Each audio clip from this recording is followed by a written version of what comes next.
میں دعوت خطاب دیتا ہوں جامعہ ہاضہ کے طالب علم حافظ طیب حمید صاحب کو کہ وہ آئیں اور اردو میں خطاب فرمائیں. السلام علیکم ورحمۃ اللہ وبرکاتہ. الحمد للہ الذی خلق الناس فی شؤون وأطوار والصلاة والسلام على محمد النبي سيد الأتقياء الأبرار وعلى آله وصحبه القادة الأسفياء الأخيار الذين شيدوا دينه القويم وبلغوه إلى جميع الأقطار وعلى من اقتفى خطاهم إلى يوم تحدث الأرض الأخبار. أما بعد فأعوذ بالله من الشيطان الرجيم. بسم الله الرحمن الرحيم.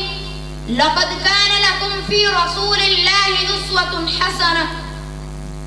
حضور آئے تو سر آفرینش پا گئی دنیا. حضور آئے تو سر آفرینش پا گئی دنیا. اندھیروں سے نکل کر روشنی میں آ گئی دنیا. مجھے چہروں کا زنگ اترا ستے چہروں پہ نور آیا. مجھے چہروں کا زنگ اترا ستے چہروں پہ نور آیا. حضور آئے تو انسانوں کو جینے کا شعور آیا. معزز سامعین، تاریخ کے اوراق پلٹیے اور دیکھیے کہ اس دنیا میں آپ کی بعثت سے قبل کیسے حالات تھے. ظلم و ستم کا دور دورہ تھا. کفر و شرک عام تھا. قتل و غارت گری کا بسیرا تھا. بچیوں کو زندہ درگور کرنا معیوب نہ سمجھا جاتا تھا. عورت حیوانوں جیسی زندگی بسر کرنے پر مجبور تھی. انسانیت نام کی کوئی چیز نہ تھی. اور پھر مالک ارض و سما نے لوگوں پر سب سے بڑا احسان کیا. قرآن بولا لقد من اللہ علی المؤمنین اذ بعث فیہم رسولا من انفسہم یتلو علیہم آیاتہ ویزکیہم ویعلمہم الکتاب والحکمہ وَإِن كَانُوا مِن قَبْلُ لَفِي ضَلَالٍ مُبِينٍ. حضرات عزیز وقات، میرے محبوب پیغمبر کی سیرت تمام دنیا والوں کے لیے مشعل راہ ہے.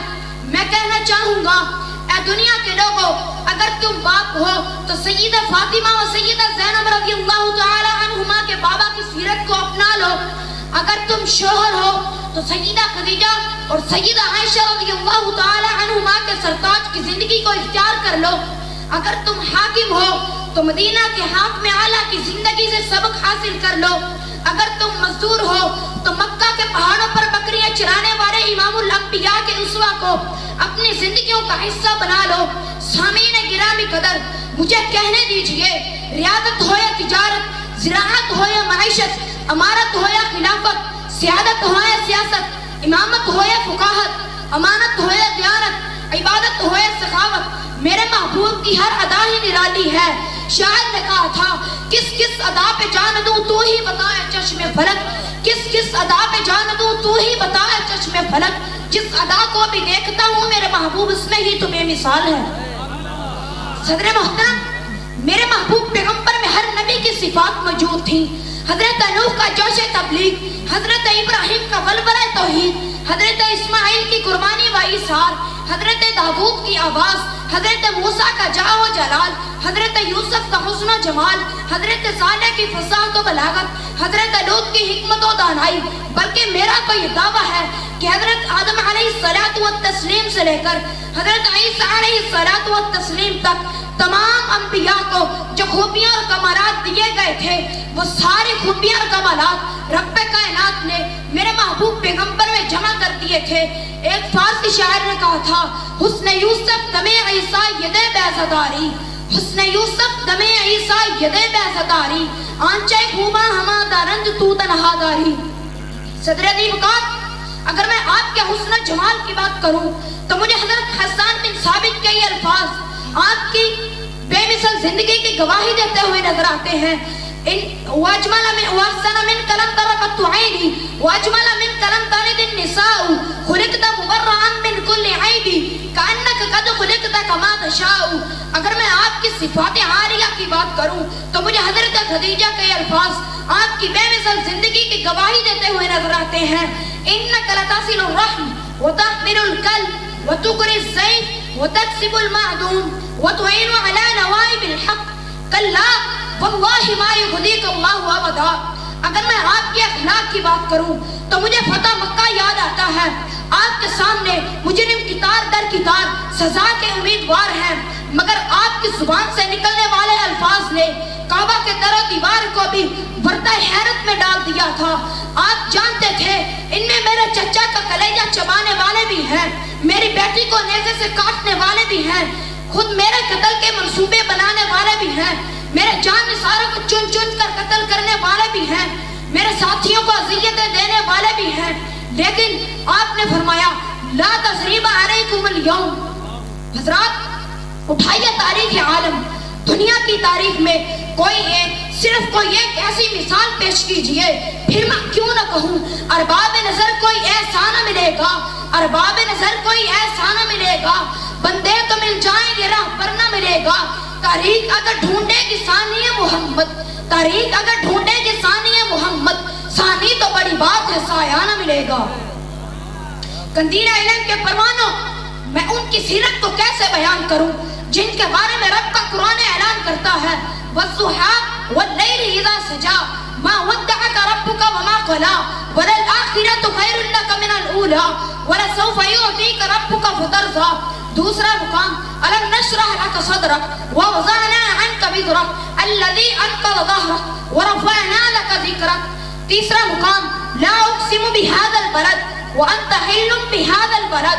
چوتھا مقام نون والقلم وما يسطرون ما انت بنعمت ربک بمجنون وان لک لاجرا غیر ممنون وانک لعلی خلق عظیم.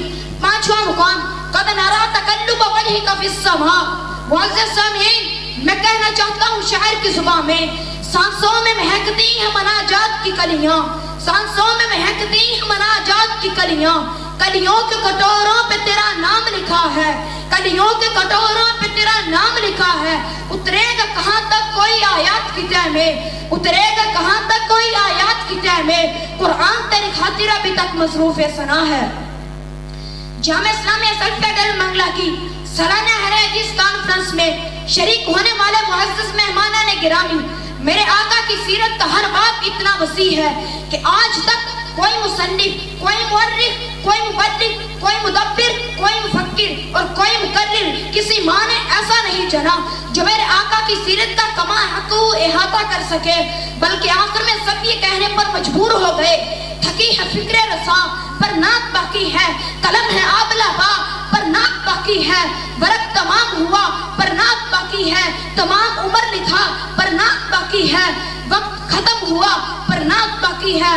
حضرات آخر میں جامعہ اسلامیہ سلفیہ ڈل منگلہ کا ادنا طالب علم محسن جامعہ مولانا محمد بلال ثاقب صاحب حفظہ اللہ، معزز اساتذہ اور قابل احترام علماء کرام کی موجودگی میں آپ سب کو یہ دعوت دینا چاہتا ہوں کہ میرے محبوب پیغمبر کی سیرت کو اپنا لیجئے، میرے محبوب پیغمبر کی صورت کو اپنا لیجئے، میرے محبوب پیغمبر کا ایک ایک عمل اپنی زندگیوں میں نافذ کر لیجئے.